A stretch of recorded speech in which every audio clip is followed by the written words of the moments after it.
आत्मनिर्भर भारत अभियान को तभी सफल बनाया जा सकता है जब देश के किसान आत्मनिर्भर बनेंगे। देश के किसानों को आत्मनिर्भर बनाने में अपनी अहम भूमिका निभा रहा है खाद्य प्रसंस्करण, अनाज, फल, सब्जी। आज किसान सबका खाद्य प्रसंस्करण कर रही हैं। इनसे नए उत्पाद बना रही हैं, इनकी ग्रेडिंग, पैकिंग और लेबलिंग कर रही हैं। मतलब फसलों को सीधे मंडी में न बेचकर उनका खाद्य प्रसंस्करण किया जा रहा है। यकीनन आत्मनिर्भर भारत का सपना भी तभी पूरा होगा जब किसान उत्पाद तक ही सीमित न रहकर उत्पादों का प्रसंस्करण कर न सिर्फ ज्यादा मुनाफा कमाए बल्कि अपने उत्पादों को लंबे समय तक सुरक्षित रखें। माननीय प्रधानमंत्री जी द्वारा अभी हमें आत्मनिर्भरता के बारे में बताया गया है कि हमें आत्मनिर्भर बनना होगा।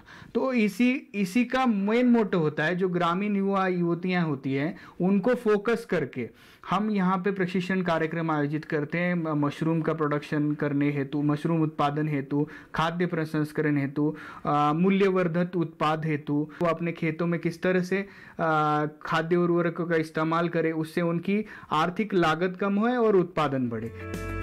आज हम आपको बताएंगे कैसे मशरूम का प्रसंस्करण करके किसान अपनी आमदनी बढ़ा रहे हैं, कैसे गेहूं से दलिया, आटा बनाकर दूसरे लोगों को रोजगार से जोड़ रही हैं, कैसे दालों की ग्रेडिंग, पैकिंग और लेबलिंग कर उपभोक्ताओं को बेहतर दालें उपलब्ध करा रही हैं और कैसे अचार उनके जीवन को थोड़ा चटपटा बना रहा है। सबसे पहले बात करते हैं मशरूम की। मशरूम एक ऐसी फसल है जिसको हम कई तरीकों से कर सकते हैं। एक तो हम एक जो हमारा भूसा होता है, उस भूसे में अगर हम उसके जो मशरूम का बीज डाल दें और उसको भूसे को ट्रीट करके हम उसको टांग दें तो उसमें हम डिंगरी मशरूम उगा सकते हैं। बटन मशरूम के लिए उगाने के लिए हमको खाद की आवश्यकता होती है और उसमें जब हम उसमें उसका बीज डालते हैं तो वहाँ से भी इसको हम उगा सकते हैं। चलिए आपको बताते हैं कि कैसे मशरूम की खेती, इसकी पैकिंग और लेबलिंग की जाती है। लेकिन उससे पहले जानते हैं मशरूम के फायदों के बारे में। मशरूम का उपयोग भोजन और औषध दोनों ही रूपों में किया जाता है। यह पोषण से भरपूर स्रोत है। इसमें वसा की मात्रा बहुत कम होती है। मशरूम की खेती के लिए कृषि विज्ञान केंद्र का प्रशिक्षण किसानों के बहुत काम आता है।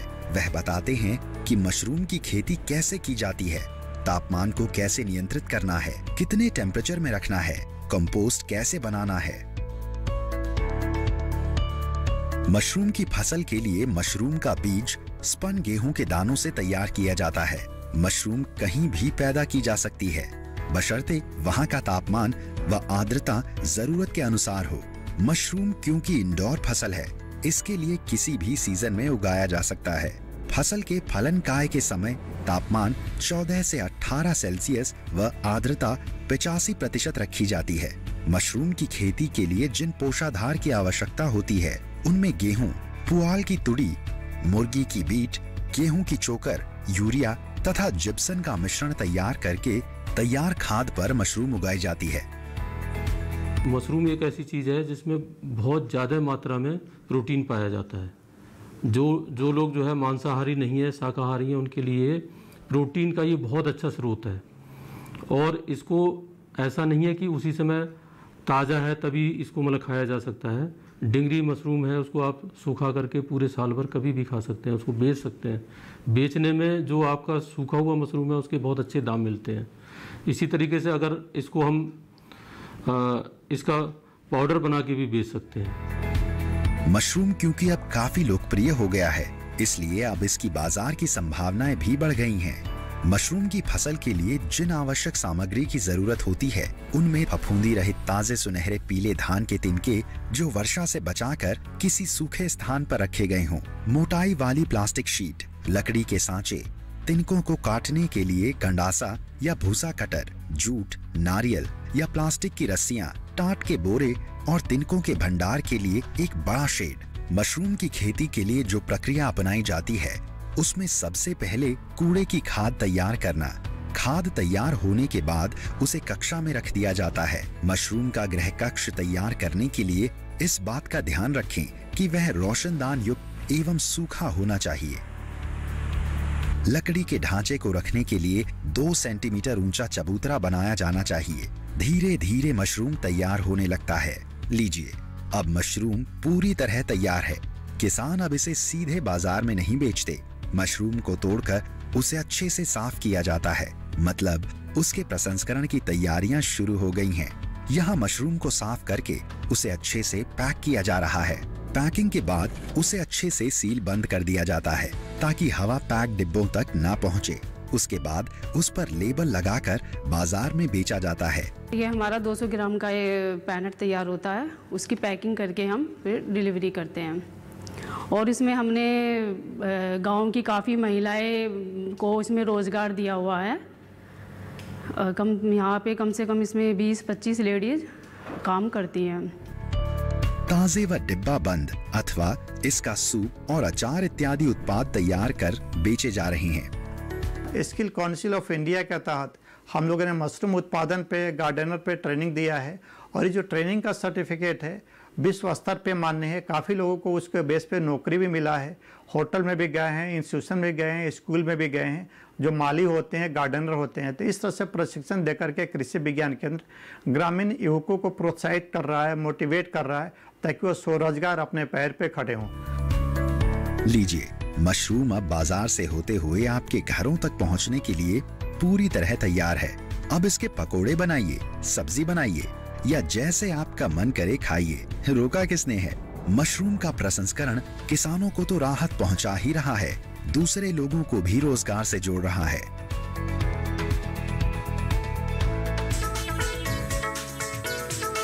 ऐसे किसान का परिवार गेहूं का खाद्य प्रसंस्करण करके अपने परिवार का बेहतर भविष्य बना रहे हैं।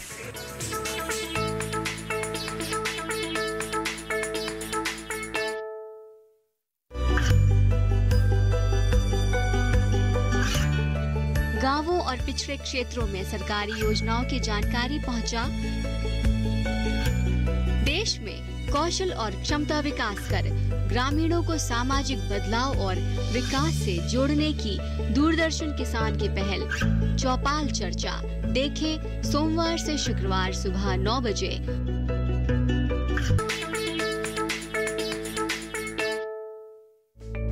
मशरूम के बाद अब बात करते हैं गेहूं की। पूरे भारत में मक्का के बाद गेहूं ही ऐसी फसल है जो पूरे भारत में उगाई जाती है। गेहूं हमारे देश में पैदा होने वाली सबसे महत्वपूर्ण फसल है। भारत में गेहूं की पैदावार बड़े पैमाने पर होती है। भारत दुनिया में गेहूं का दूसरा बड़ा उत्पादक देश है। उत्तर प्रदेश, मध्य प्रदेश और पंजाब गेहूं की सर्वाधिक पैदावार करने वाले राज्य हैं। आज वैज्ञानिक तरीके से गेहूं की फसल की सही देखभाल करके किसान अपने खेतों में गेहूं की पैदावार को बढ़ा रहे हैं। ये लहलहाते खेत इसी बात का प्रमाण है।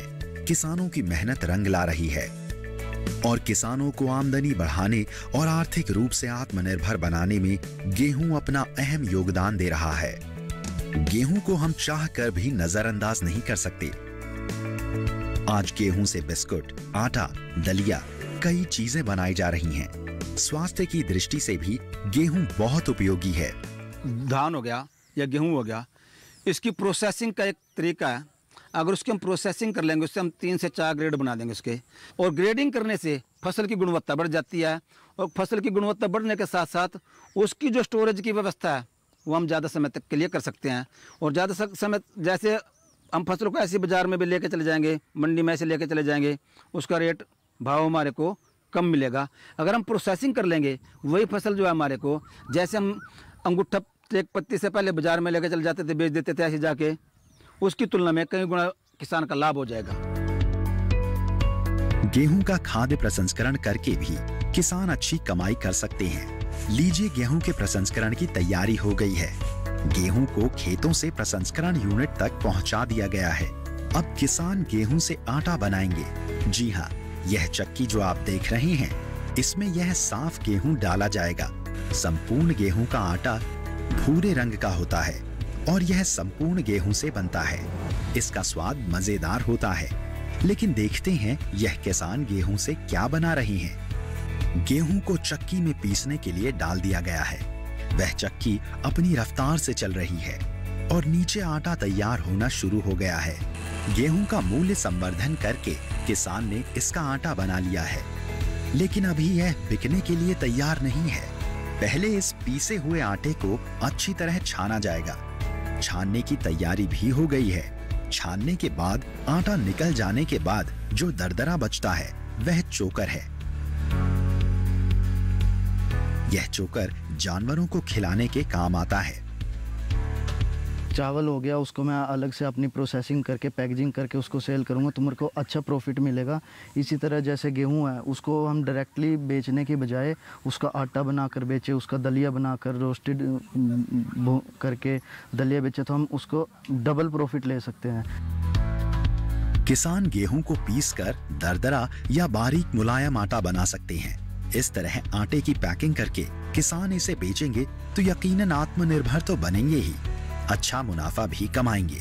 जी हाँ, खाद्य प्रसंस्करण कर कामयाबी की नई इबारत लिखने वाले ऐसे ही एक किसान हैं हरियाणा के करनाल जिले के रहने वाले जगत राम जी। मैं अपने गेहूं उसके मैं 4 प्रोडक्ट बनाता हूँ, दलिया, चोकर, सूजी और आटा। चने की मैं दाल बनाता हूँ, बेसन बनाता हूँ और साबुत छोला भी देता हूँ। और मैं छोटे छोटे पीस की खिचड़ी में भी उसको प्रयोग करता हूँ। 4 हिस्से बनाता हूँ मैं। ऐसे किसान का परिवार गेहूं का खाद्य प्रसंस्करण करके अपने परिवार का बेहतर भविष्य बना रहे हैं। जगत राम जी का पूरा परिवार भी यही काम करता है। देसी खेती करते हैं, देसी बीज का चुनाव करते हैं और देसी मतलब सारी चीज़ देसी उगा के उसकी प्रोडक्ट उसके खुद बनाते हैं हम घर पे। जैसे गेहूं का दलिया हो गया, सूजी हो गया, आटा हो गया, मैदा हो गया और जैसे दालें वगैरह वो भी उसकी प्रोसेसिंग हम खुद ही करते हैं। और जैसे सभी लोग उगा रहे हैं लेकिन उसमें इसमें ज़मीन आसमान का अंतर है। उसका खाने का टेस्ट आप देखिए, उसका अलग पाएगा, इसका अलग पाएगा। गेहूं के आटे के बड़े फायदे हैं। गेहूं का खाद्य प्रसंस्करण कर किसान अपनी आमदनी बढ़ा सकते हैं और हमारा स्वास्थ्य बेहतर बना सकते हैं। यहां दलिये का भी खाद्य प्रसंस्करण किया जाता है। लीजिए, गेहूं से दलिया बनाने की तैयारी हो गई है। दलिया बनाने के लिए सबसे पहले गेहूं के टुकड़े किए जाते हैं। जब गेहूं अच्छे से दलिया में बदल जाता है तो फिर उसे साफ किया जाता है। जी हाँ, यहाँ महिलाएं दलिये को साफ कर रही हैं। खाद्य प्रसंस्करण में सफाई का विशेष महत्व है। साफ करने के बाद इसकी ग्रेडिंग की जाती है। कौन से दलिये का इस्तेमाल कहाँ करना है यह तय किया जाता है। ग्रेडिंग के बाद उसे पैक किया जाता है। जी हाँ, पैकिंग के बाद ही दलिये की बाजार में अच्छी कीमत मिलती है। लीजिए, दलिया पैक हो गया है। अब इस पर लेबलिंग की जाएगी। लेबल पर इसमें प्रयोग की गई सामग्री, इसकी एक्सपायरी डेट आदि के बारे में लिखा जाता है। पैकिंग और लेबलिंग के बाद अब दलिया बाजार में जाने के लिए पूरी तरह तैयार है। आप भी इसका स्वाद लीजिए। किसान अब प्रसंस्करण के महत्व को अच्छी तरह समझ गए हैं। गेहूं और मशरूम का खाद्य प्रसंस्करण ही नहीं, दालों को भी अब किसान सीधे मंडी में न बेचकर उसका खाद्य प्रसंस्करण कर रहे हैं। ये खेती बहुत मुश्किल काम है जी, परंतु अगर इसको सिस्टम से हम लेंगे ना, इससे आसान काम मुझे कोई नहीं लगा जी। ये सबसे आसान और सबसे बढ़िया काम है जी। इसमें आराम भी बहुत है, इसमें छुट्टी भी बहुत है और इसमें बिजी भी बहुत आदमी।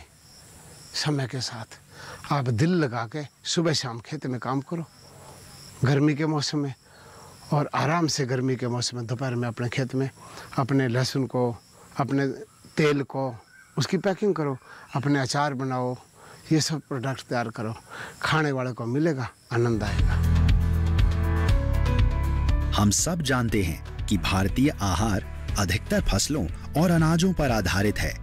हर भोजन में गेहूं, चावल, दाल आदि को अनिवार्य रूप से पेश किया जाता है, क्योंकि यह सभी आहार पोषक तत्वों से भरपूर होते हैं। दाल भारतीय व्यंजनों के प्रसिद्ध आहारों में से एक है। दालों में यह खासियत होती है कि आंच में पकने के बाद भी उनके पौष्टिक तत्व जैसे कि प्रोटीन आदि सुरक्षित रहते हैं। दाल एक ऐसा आहार है जो पौष्टिक होने के साथ साथ स्वादिष्ट भी होता है। दालों में फाइबर पाया जाता है।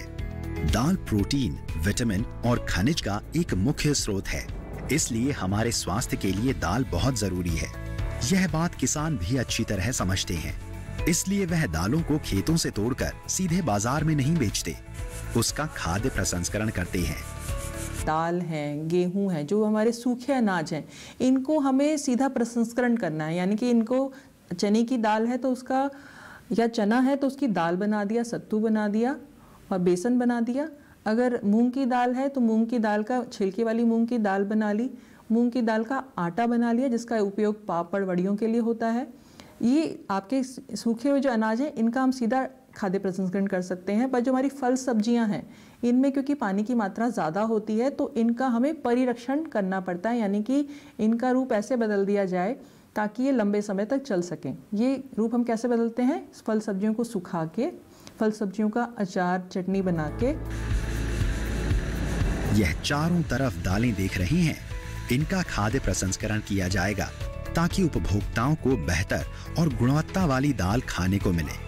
दालों के खाद्य प्रसंस्करण के लिए पहले उन्हें अच्छी तरह साफ किया जाता है, इनकी ग्रेडिंग की जाती है, उसके बाद उनकी ठीक से पैकिंग होती है। प्रोसेसिंग करके भी किसान सीधे दालों को मंडी में बेचने की बजाय अपनी दुकानों पर बेचकर अच्छा मुनाफा कमाते हैं।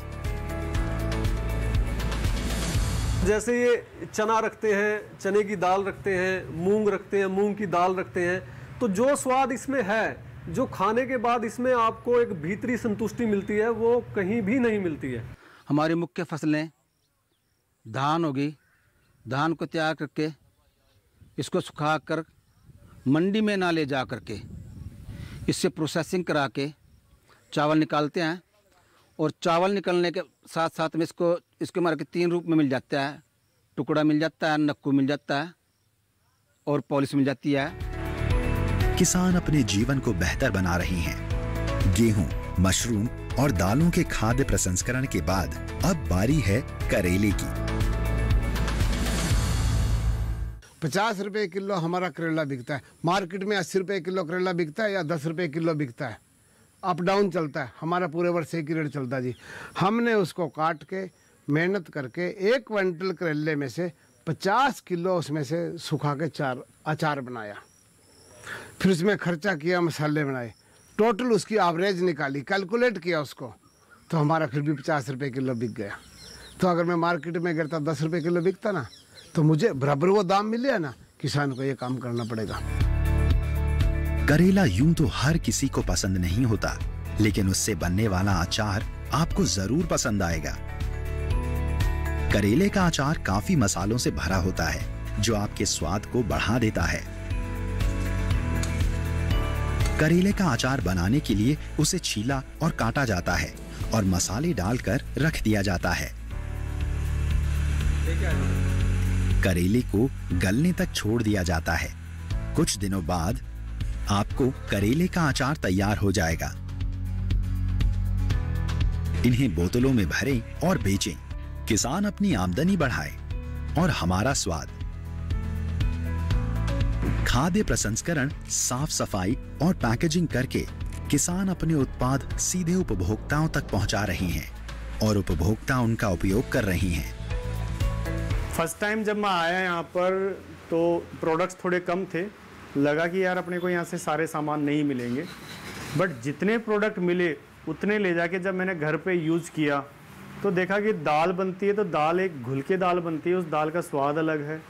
कोई भी सब्जी खाओ, सब्जी पहले जो हम मार्केट की सब्जियां लेते हैं उसकी कुकिंग करते हैं तो मान लो उसमें आधा घंटा लगते हैं, इनका जो भी हम प्रोडक्ट लेके जाते हैं वो 15 मिनट के अंदर उसकी कुकिंग हो जाती है।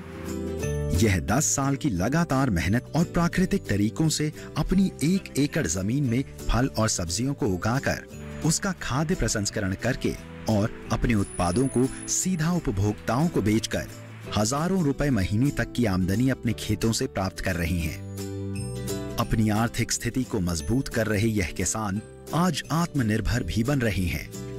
आत्मनिर्भर भारत के लिए अभी भी किसान, हमारी सरकार ने योजना घोषित करी है जिसमें खाद्य प्रसंस्करण के लिए खाली 10,000 करोड़ रुपए की लागत दी गई है और ये खाद्य प्रसंस्करण जो मंत्रालय है उसके द्वारा दी जाएगी। इसमें इस योजना में ये है कि जितनी भी हमारी देश भर में सूक्ष्म इकाइयाँ हैं, सूक्ष्म या थोड़ी बड़ी इकाइयाँ हैं, वो लगभग कहें तो 25 लाख के करीब ऐसी हमारी खाद्य प्रसंस्करण इकाई हैं जो कि हम कहेंगे व्यवस्थित नहीं है, और कई तो ऐसी भी हैं जो रजिस्टर्ड यानी कि कहेंगे कि वो नहीं है। इसमें से 60% जो इकाइयां हैं ग्रामीण क्षेत्रों में हैं। तो इन इकाइयों को व्यवस्थित करने के लिए, सुचारू रूप से चलाने के लिए खाद्य प्रसंस्करण मंत्रालय ने ये योजना निकाली है, जिसमें 10,000 करोड़ रुपए का मूल्य आधारित की गई है, खासकर आपके आत्मनिर्भर भारत में। तो इसमें आप छोटी से छोटी इकाई के लिए भी यहाँ से आप ऋण ले सकते हैं। किसान प्राकृतिक और जैविक खेती को अपनाकर अपनी खेती की लागत को कम कर सकते हैं और पैदावार को प्रोसेसिंग करके उन्हें अच्छे दाम पर बेच सकते हैं।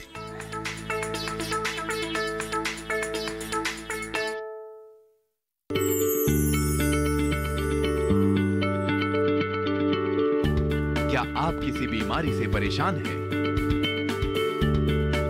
चाहते हैं डॉक्टर की सलाह? तो हम हैं आपके साथ, बताएंगे आपको जीने की राह। समस्याएं आपकी, समाधान देश के मशहूर विशेषज्ञों के।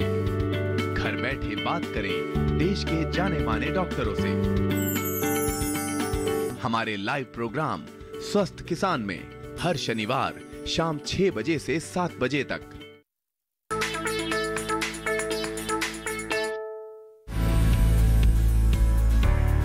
किसान प्राकृतिक और जैविक खेती को अपनाकर अपनी खेती की लागत को कम कर सकते हैं और पैदावार को प्रोसेसिंग करके उन्हें अच्छे दाम पर बेच सकते हैं।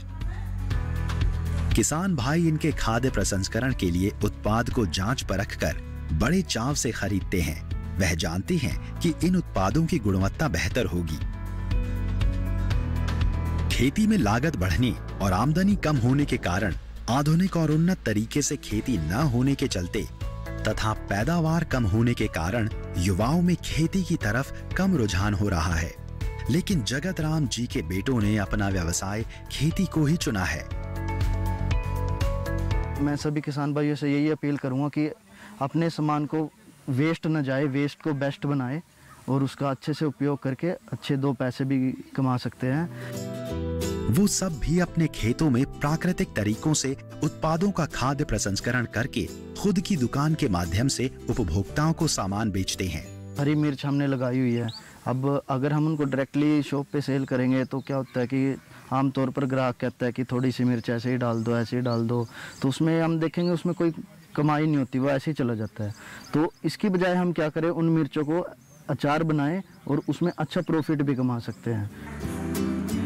उपभोक्ताओं को शुद्ध और गुणवत्ता वाले उत्पाद पहुंचा रहे हैं उनके बेटे।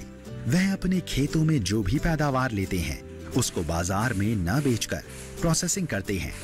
दालें वगैरह होगी, हम अपनी खुद उगा के खुद प्रोसेसिंग करके अपनी जैसे शॉप पे सेल कर सकते हैं। उसमें अच्छा पैसा एक किसान कमा सकता है।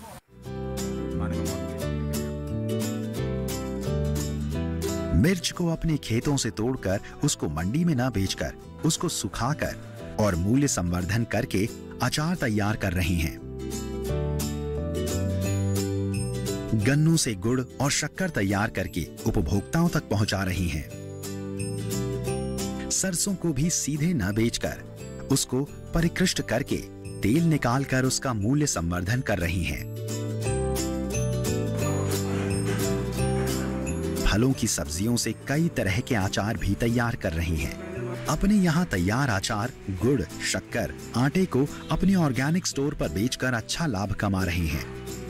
आज से 8-10 साल पहले हमने एक सफ़र शुरू किया था कि अपने जो भी हम खेत में सामान उगाते हैं उसको हम मंडी में ना बेचने की बजाय क्यों ना हम उसको खुद प्रोसेसिंग करके खुद अपना एक आउटलेट खोल के उस पर हम अपने सामान की सेल करें। तो आज मुझे लगभग अपनी इस दुकान पर 2.5 साल हो चुके हैं। हम कोई भी अपने खेत का जो प्रोडक्ट होता है उसकी खुद प्रोसेसिंग करके अपने यहाँ पर सेल करते हैं। हमारा देश फल और सब्जियों के उत्पाद में विश्व में बहुत अच्छे स्थान पर है, परंतु इसका सही रखरखाव, भंडारण और यातायात बाधित होने के कारण हमारे उत्पाद उपभोक्ता तक नहीं पहुंचते हैं। किसान अपने उत्पादों का खाद्य प्रसंस्करण करके काफी अच्छी मात्रा में लाभ प्राप्त कर सकते हैं, आर्थिक रूप से सशक्त तथा आत्मनिर्भर बन सकते हैं, देश के विकास में अपना योगदान दे सकते हैं।